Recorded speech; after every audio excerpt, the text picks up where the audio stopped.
Actress पायल घोष ने मशहूर निर्माता निर्देशक अनुराग कश्यप पर गंभीर आरोप लगाया है।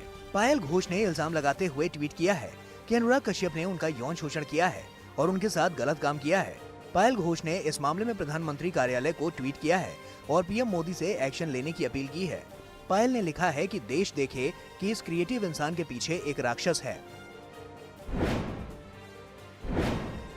पायल घोष ने अनुराग कश्यप पर आरोप लगाते हुए एक वीडियो भी जारी किया है। पीएम मोदी से मदद की अपील भी की है। ट्वीट में पायल ने लिखा है कि इससे मुझे नुकसान भी हो सकता है और मेरी सुरक्षा पर रिस्क भी है, कृपया मेरी मदद करें। पायल घोष के ट्वीट पर कंगना रनौत भी हरकत में आ गई हैं। कंगना ने ट्वीट में लिखा है कि हर आवाज अहम है और अनुराग कश्यप को तुरंत गिरफ्तार किया जाए। कंगना और अनुराग के बीच इससे पहले भी सोशल मीडिया पर झड़प हो चुकी है। राष्ट्रीय महिला आयोग ने भी पायल घोष के आरोप का संज्ञान लिया है। राष्ट्रीय महिला आयोग ने पायल को अपनी शिकायत भेजने के लिए कहा है।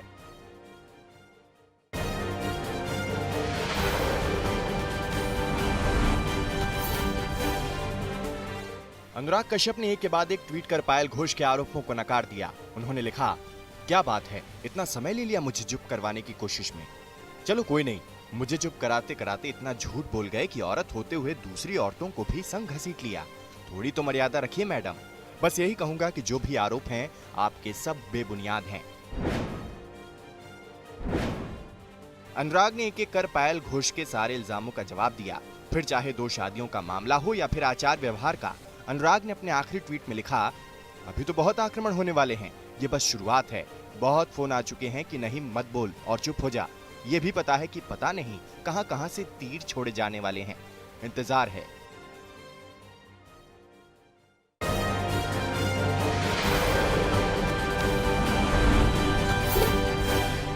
सुशांत सिंह राजपूत का एक एक्सक्लूसिव वीडियो आज तक के पास मौजूद है।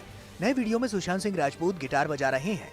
ये वीडियो उनके मुंबई के बांद्रा स्थित माउंट ब्लैंक वाले घर का है। वीडियो में उनका पालतू कुत्ता भी दिखाई दे रहा है। वीडियो में एक महिला की आवाज भी है जिसे रिया का बताया जा रहा है। सुशांत सिंह राजपूत केस में आज का दिन बेहद अहम है। आज एम्स की टीम पोस्टमार्टम और विसरा रिपोर्ट पर बैठक करने वाली है।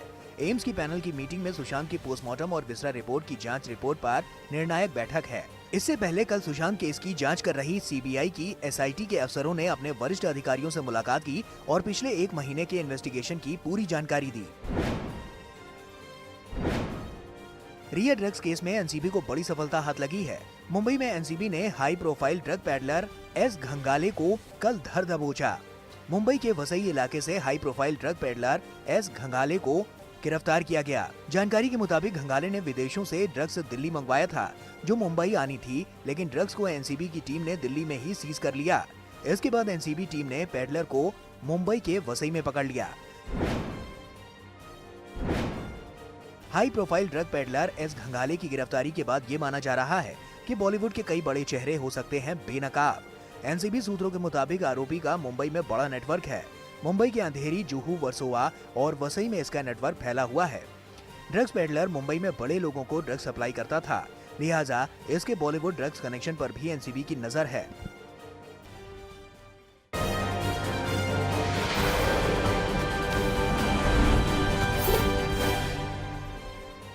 उत्तर प्रदेश में लव जिहाद का जिन्न फिर से बोतल से बाहर निकल पड़ा है। चर्चा है कि यूपी की योगी सरकार लव जिहाद को रोकने के लिए एक अध्यादेश लाने की तैयारी में है।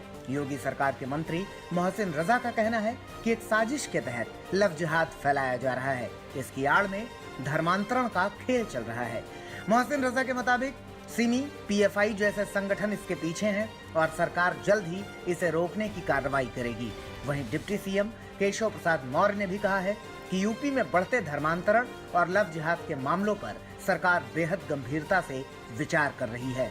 जल्द ही इस पर ठोस निर्णय लिया जाएगा।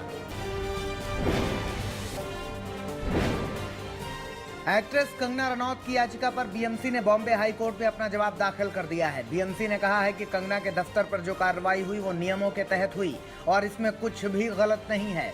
बीएमसी ने यह भी कहा है कि एक्ट्रेस कानूनी प्रक्रिया का दुरुपयोग कर रही हैं और इसके लिए उन पर जुर्माना लगाते हुए याचिका खारिज की जानी चाहिए। कंगना ने अपने दफ्तर में तोड़फोड़ के लिए बीएमसी से 2 करोड़ हर्जाने की मांग की थी।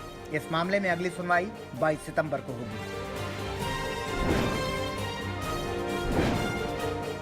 कांग्रेस नेता प्रियंका गांधी ने केंद्र और यूपी की योगी सरकार पर एक साथ हमला बोला है। सोशल मीडिया के जरिए प्रियंका ने योगी सरकार पर आरोप मढ़ा है कि वो 4000 उर्दू शिक्षकों की भर्ती के मामले में हीला हवाली कर रहे हैं। प्रियंका के मुताबिक सभी अभ्यर्थी मेरिट में हैं और रोजगार पाने के योग्य हैं, लेकिन योगी सरकार ने इनकी नौकरी की राह में रोड़ा लगा रखा है। वहीं केंद्र सरकार पर प्रियंका ने कृषि बिलों के मामले में जुबानी वार किया है। प्रियंका के मुताबिक मोदी सरकार अपने खरबपति दोस्तों को कृषि क्षेत्र में घुसाने के लिए ज्यादा आतुर है और किसानों की बात तक नहीं सुनना चाहती। असदुद्दीन ओवैसी की पार्टी AIMIM बिहार चुनाव में नए समीकरण के साथ उतरने को तैयार है। ओवैसी और समाजवादी जनता दल डेमोक्रेटिक के बीच गठबंधन तय हो गया है। ओवैसी के मुताबिक UDSA गठबंधन देवेंद्र प्रसाद यादव के नेतृत्व में चुनाव लड़ेगा। माना जा रहा है कि ओवैसी के इस दांव से RJD को नुकसान उठाना पड़ सकता है। वहीं ओवैसी का दावा है कि बिहार में अगर बीजेपी जीतती आई है तो इसके जिम्मेदार RJD है।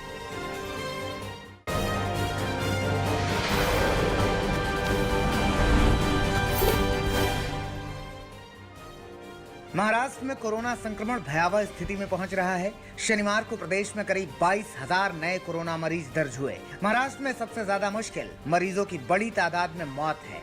बीते 24 घंटे में राज्य में 425 लोगों की मौत हो गई। वहीं कोरोना के कुल मामले 12 लाख के करीब पहुंच चुके हैं। इनमें से करीब 3 लाख एक्टिव केस हैं।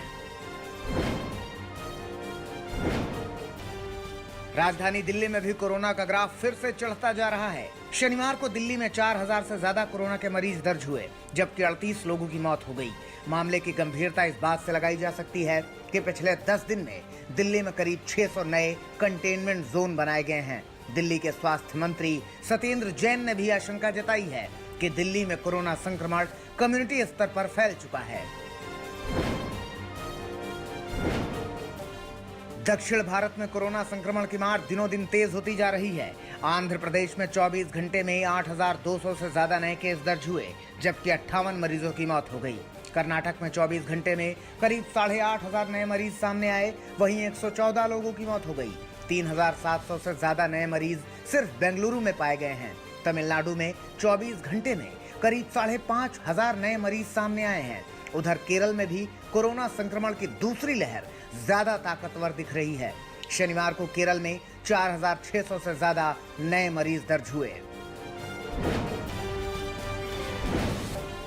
संसद के मॉनसून सत्र में कोरोना से बचाव के नए प्रोटोकॉल जारी किए गए हैं। इसके तहत हर 3 दिन पर सांसदों का कोरोना टेस्ट किया जाएगा, जबकि संसद से रिपोर्टिंग करने वाले पत्रकारों की रोजाना एंटीजन जांच होगी या फिर हर 3 दिन में RT-PCR टेस्ट किया जाएगा।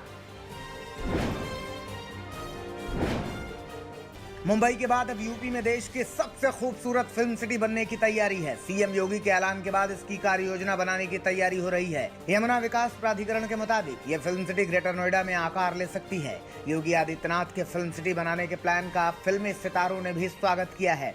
एक्ट्रेस कंगना रनौत के मुताबिक इससे बॉलीवुड में एकाधिकार खत्म करने में मदद मिलेगी। बीजेपी सांसद और अभिनेता रवि किशन और मनोज तिवारी ने भी इस फैसले के लिए सीएम योगी को धन्यवाद दिया है। देश में अलकायदा के नेटवर्क पर NIA ने बड़ी कार्रवाई की है। केरल और पश्चिम बंगाल में ताबड़तोड़ छापेमारी के बाद 9 संदिग्ध गिरफ्तार किए गए हैं। इसमें केरल के एर्नाकुलम से 3 और बंगाल के मुर्शिदाबाद से 6 लोगों को पकड़ा गया है। NIA ने इन सभी संदिग्धों पर निगाह रखी थी। सभी संदिग्धों के तार पाकिस्तान की अलकायदा इकाई से जुड़े हैं। आतंकियों के निशाने पर दिल्ली NCR था।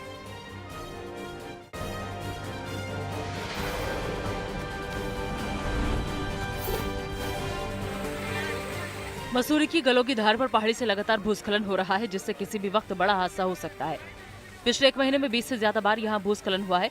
लगातार भूस्खलन से मसूरी देहरादून हाईवे पर सफर करना खतरनाक हो गया है। आए दिन बिना बारिश के गिर रहे पहाड़ से लोगों में डर का माहौल है। केरल के कन्नूर में भूस्खलन का खतरा मंडराने लगा है, जिसके बाद रेड अलर्ट जारी किया गया। यहां लगातार हो रही बारिश के बाद प्रशासन ने आज भी अलर्ट जारी कर रखा है। लैंडस्लाइड के खतरे को देखते हुए शाम 7 बजे से सुबह के 7 बजे तक पहाड़ी इलाके में आवाजाही पर पूरी तरह रोक है। महाराष्ट्र के बारामती में मूसलाधार बारिश से हाहाकार मचा है। इलाके के नहर लबालब हो गए हैं। खेतों में पानी घुसने से फसल बर्बाद हो गई है। बारिश से इंदापुर तालुका में पोल्ट्री से जुड़े व्यापारियों को भारी नुकसान हुआ है। यहाँ 800 पक्षियों की मौत हो गई।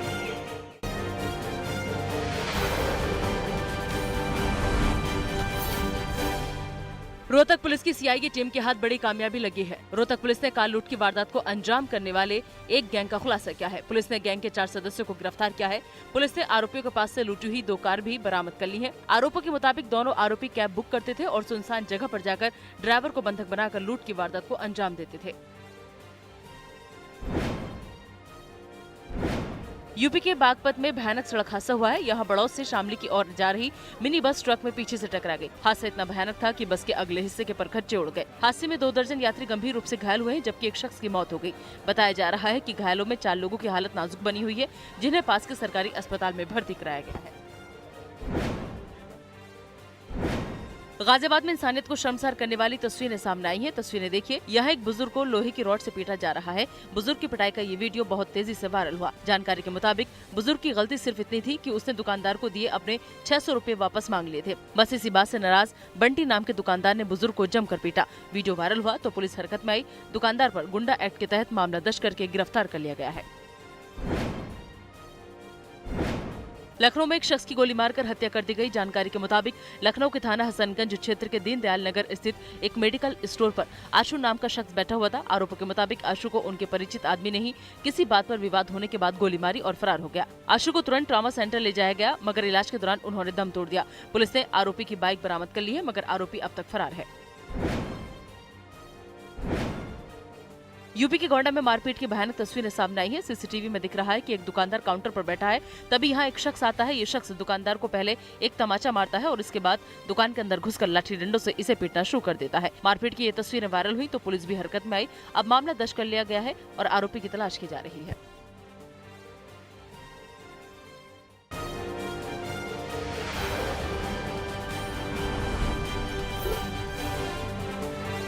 उत्तर प्रदेश के शाहजहांपुर में अवैध शराब फैक्ट्री का भंडाफोड़ हुआ है। पुलिस ने यहां 235 पेटी नकली शराब, 5 ड्रम अल्कोहल समेत भारी मात्रा में शराब बनाने वाला सामान बरामद किया है। पुलिस ने शराब की अवैध फैक्ट्री चला रहे 3 आरोपियों को गिरफ्तार किया है। बताया जा रहा है कि इस अवैध फैक्ट्री के आसपास के जिले में नकली शराब सप्लाई की जाती थी। पकड़े गए आरोपियों को पुलिस ने जेल भेज दिया है। बिहार के मोतिहारी में नशे की बड़ी खेप बरामद की गई है। बताया जा रहा है कि मोतिहारी के चकिया थाना क्षेत्र में स्विफ्ट डिजायर कार में 20 किलो चरस कहीं से लाई जानी थी। सूचना के आधार पर NH 28 पर कार रुकवाई गई और जांच की गई तो मालूम चला कि कार में 20 किलो चरस है। जब्त चरस की अनुमानित कीमत करीब 5 करोड़ बताई जा रही है। पुलिस ने चरस के साथ 2 आरोपियों को गिरफ्तार किया है। पानीपत में स्टेट लेवल के कबड्डी प्लेयर का शव खेत में मिलने से हड़कंप मच गया। बताया जा रहा है कि मृतक सुरेंद्र कबड्डी का राज्य स्तरीय खिलाड़ी था। जब समय से सुरेंद्र घर नहीं पहुंचा तो परिजनों ने तलाश शुरू की। पुलिस को सूचना देने के बाद जब खोज की गई तो सुरेंद्र का शव खेत में मिला। परिजनों की माने तो सुरेंद्र की किसी से कोई दुश्मनी नहीं थी। हालांकि आपको बता दें कि 1 महीने पहले सुरेंद्र के बड़े भाई का शव भी इसी तरह खेत में मिला था। अब पुलिस आगे की जाँच में जुट गई है। बिहार के बेगूसराय में चोरों को कानून का रत्ती भर भी खौफ नहीं रहा और इसकी गवाही दे रही हैं ये तस्वीरें। देखिए, तेघरा बाजार में दिन दहाड़े स्विफ्ट डिजायर से ये नकाबपोश बदमाश आते हैं और ज्वेलरी शॉप पर धावा बोल देते हैं। हथियार के बल पर बदमाश दुकान में लूटपाट करते हैं और भाग जाते हैं। आरोपों के मुताबिक बदमाश अपने साथ लाखों रुपए के जेवरात ले गए। हालांकि बदमाशों की तस्वीरें सीसीटीवी में कैद हो गई और अब इसी सीसीटीवी के सहारे पुलिस बदमाशों की तलाश में जुट गई है। बेगूसराय की तर्ज पर ही गुरुग्राम से भी लूट की ऐसी तस्वीरें सामने आई हैं। देखिए, गुरुग्राम के सदर बाजार इलाके में दोपहर करीब 2:45 के वक्त 3 हथियारबंद बदमाश ज्वेलरी शॉप में घुसते हैं और हथियारों के बल पर ये यहाँ लूटपाट मचा देते हैं। बदमाश यहाँ से सोने चांदी के जेवरात समेत कैश भी लूट ले गए। हालांकि लूटपाट की ये तस्वीरें सीसीटीवी में कैद हो गई और अब पुलिस बदमाशों की तलाश कर रही है।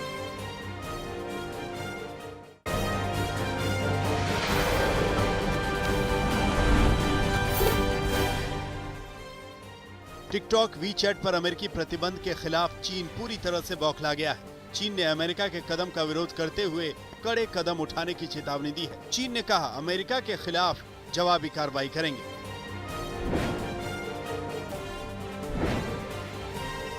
अमेरिकी राष्ट्रपति डोनाल्ड ट्रंप ने मिनीसोटा में चुनाव प्रचार के दौरान ब्लैक लाइव्स मैटर से जुड़े प्रदर्शनकारियों को ठगों की टोली बताया। साथ ही कहा कि हिंसक प्रदर्शन में उन्होंने गांधी प्रतिमा को भी नहीं छोड़ा। ट्रंप ने बाइडेन पर हमला बोलते हुए कहा कि अगर वो चुनाव जीते तो मिनीसोटा रिफ्यूजी कैंप बनकर रह जाएगा। रूस के विपक्षी नेता एलेक्सी नावेल्नी का अस्पताल की सीढ़ियों पर चलते हुए फोटो जारी किया गया है। ये तस्वीर एलेक्सी ने खुद अपने इंस्टाग्राम पर जारी की है। बता दें कि कुछ दिन पहले बर्लिन अस्पताल ने कहा था कि उन्हें वेंटिलेटर से हटा दिया गया है और अब वो ठीक है। अमेरिकी सुप्रीम कोर्ट की जज रूथ बदर गिन्सबर्ग का 87 साल की उम्र में निधन हो गया। रूस अमेरिका के सुप्रीम कोर्ट की दूसरी महिला जज थी। महिलाओं के अधिकारों के क्षेत्र में इन्होंने कई सारे काम किए। रूथ बदर के निधन पर अमेरिकी राष्ट्रपति डोनाल्ड ट्रंप ने शोक जताया।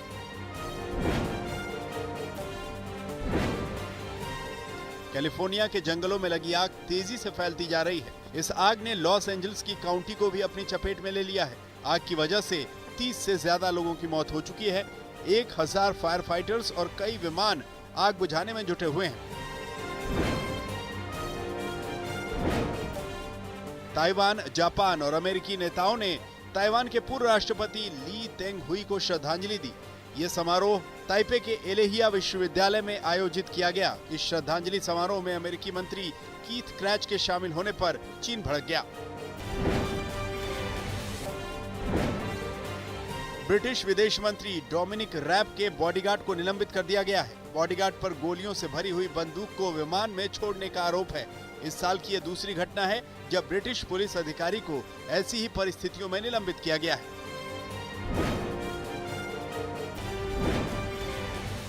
रोमानिया के नेमत काउंटी में 3 देशों की पुलिस ने छापेमारी में 200 से ज्यादा ऐतिहासिक किताबें बरामद की हैं। इन किताबों की कीमत कुल $3.5 मिलियन आंकी गई है। पुलिस ने 13 संदिग्धों को भी गिरफ्तार किया है। ये किताबें 2017 में लंदन के एक गोदाम से चुराई गई थी।